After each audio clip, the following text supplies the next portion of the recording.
Halo semua, salam sejahtera Malaysia. Selamat datang ke channel Fels Lifestyle.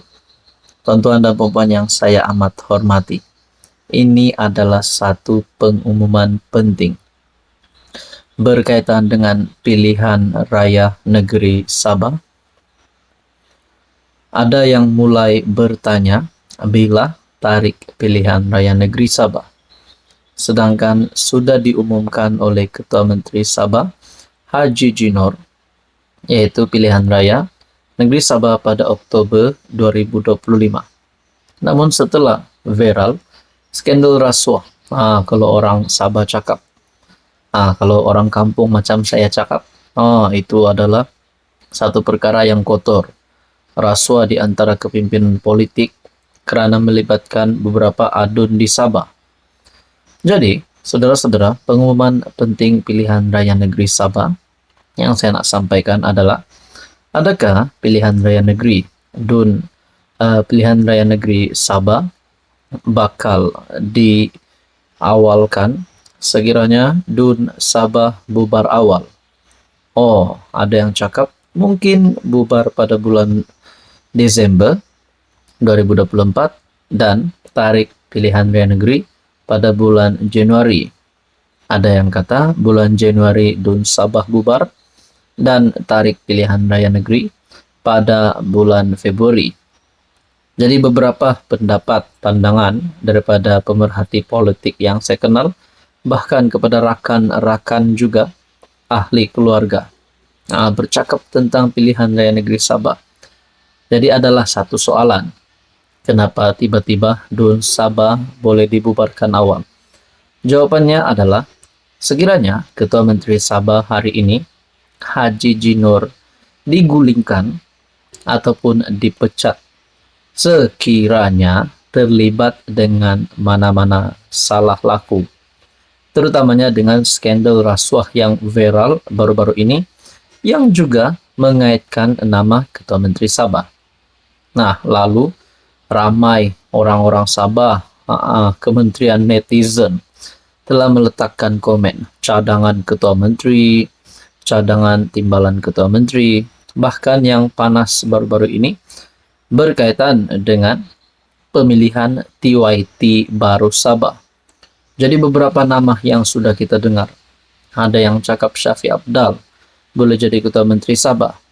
Ada yang cakap Jeffrey Kitingan. Ada yang cakap YB Munira, Bung Mukhtar, dan banyak lagi pemimpin yang lain. Begitu juga dengan beberapa jawatan timbalan Ketua Menteri Sabah. Seterusnya beberapa nama yang naik adalah Mahsidi Manjun. Bahkan nama Musa Aman juga dicalonkan untuk menjadi TYT Sabah. Telah dicalonkan oleh Kementerian Netizen Rakyat Sabah.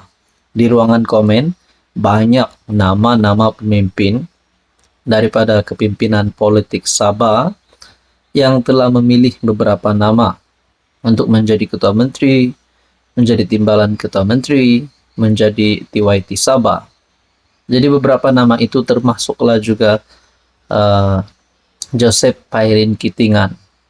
Saudara-saudara yang saya amat hormati, sekiranya Ketua Menteri Sabah benar-benar terpalit rasuah, terlibat dengan skandal rasuah yang viral di Sabah, beliau sepatutnya dikenakan tindakan undang-undang sekiranya benar-benar terlibat dan bersalah.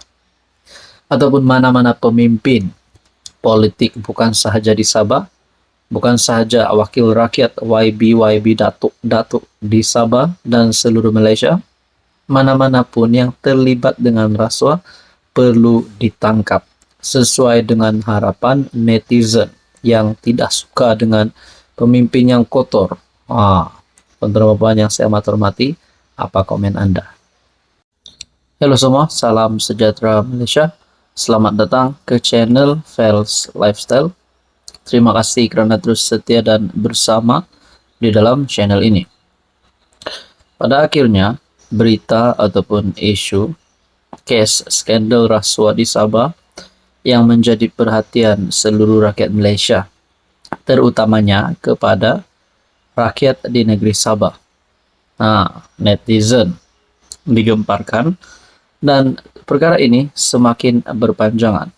Adakah dalang sudah ditangkap? Adakah senarai adun yang bocor itu sudah ditangkap? Sekiranya terlibat salah guna kuasa, terlibat salah laku. Sudah pasti, rakyat di Sabah ingin mengetahui perkembangan terkini berkaitan dengan skandal rasuah ini. Dan pada akhirnya, Tun Mahathir membuat satu kenyataan. Tidak pasti kenyataan bekas Perdana Menteri ini kita perlu setuju ataupun kita perlu bangkam. Kerana menurut Tun Mahathir, pemberi maklumat skandal rasuah Sabah perlu perlindungan. Pemberi maklumat mengenai dakwaan skandal rasuah di Sabah perlu diberikan perlindungan di bawah Akta Perlindungan Pemberi Maklumat 2010, kata bekas Perdana Menteri Dr. Mahathir. Tuan-tuan dan puan yang amat dihormati, saya tidak setuju dengan kenyataan ini secara pribadi sekiranya pemberi maklumat tersebut juga terlibat dengan skandal rasuah itu. Maksud saya terlibat menjadi antara yang memberi ataupun menerima rasuah. Kenapa perlu diberikan perlindungan kepada mana-mana pihak yang terlibat dengan rasuah? Kalau pemberi maklumat itu terlibat dengan pemberian ataupun menerima rasuah, adakah beliau yang akan diberikan perlindungan sesuai dengan kenyataan Tun Mahathir ini? Adakah beliau akan dilindungi dan juga beliau yang pernah terlibat dengan rasuah itu seolah-olah tiada apa yang berlaku? Kalau ini benar, hancurlah negara kita kerana perasuah-perasuah ini dilindungi. Jadi tak pasti kenyataan Tun Mahathir ini apa maksud sebenar, tapi inilah kenyataan daripada Tun Mahathir. Pemberi maklumat mesti diberi perlindungan. Kalau tidak, mereka tidak akan beri maklumat.